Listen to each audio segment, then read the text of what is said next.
नमस्कार, मैं हूं आपके साथ कांची बंसल। इंडिया न्यूज़ के डिजिटल प्लेटफॉर्म पर आप सभी का स्वागत है। बात करूंगी राजस्थान में छिड़े सियासी घमासान की और इसी के साथ पहली पत्नी रेशमा और दूसरी मेनका। राजस्थान में कांग्रेस के प्रत्याशी आमीन कागजी की बड़ी दिलचस्प कहानी है, तो उनकी कहानी के बारे में जान लेते हैं। दरअसल जयपुर के किशनपोल विधानसभा क्षेत्र से विधायक और कांग्रेस के प्रत्याशी आमीन कागजी ने 50 साल की उम्र में दूसरा निकाह किया है और उन्होंने पहली पत्नी को तलाक दिए बिना दूसरी शादी की है। अब इस्लाम में तो हो सकता है, इस्लाम में ये सब चलता है, लेकिन ये जानकारी कांग्रेस विधायक आमीन कागजी ने अपने चुनावी एफिडेविट में दी है।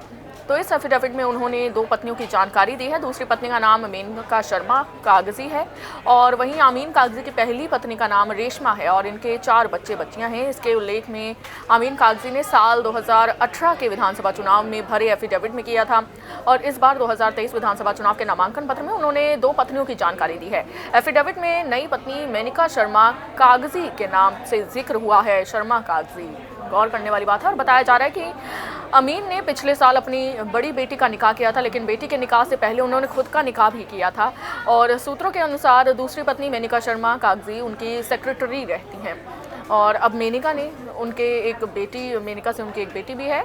और आपको ये भी बता दूं कि आमीन कागजी ने सोमवार को नामांकन दाखिल किया और इस दौरान उन्होंने ये बड़ी जानकारी दी, बड़ा खुलासा किया और कागजी ने कहा कि उन्होंने नफरत के बाजार में मोहब्बत की दुकान को खोला है और कागजी ने कहा कि उन्होंने पूरा यकीन है कि इस बार भी किशनपोल से कांग्रेस पार्टी ही जीतेगी, वही जीतेंगे। और कांग्रेस विधायक कागजी ने कहा कि उनका एक ही मकसद है, वो है लोगों की सेवा करना। तो अब कांग्रेस की ओर से जो है नफरत की दुकान बंद करना और मोहब्बत की दुकान खोलना, ये नारा तो राहुल गांधी के बाद तमाम कांग्रेसी नेता लगाते नजर आए। लेकिन इस बीच अब आमीन कागजी की जो पर्सनल लाइफ है उसके बारे में भी बड़ा खुलासा हुआ है।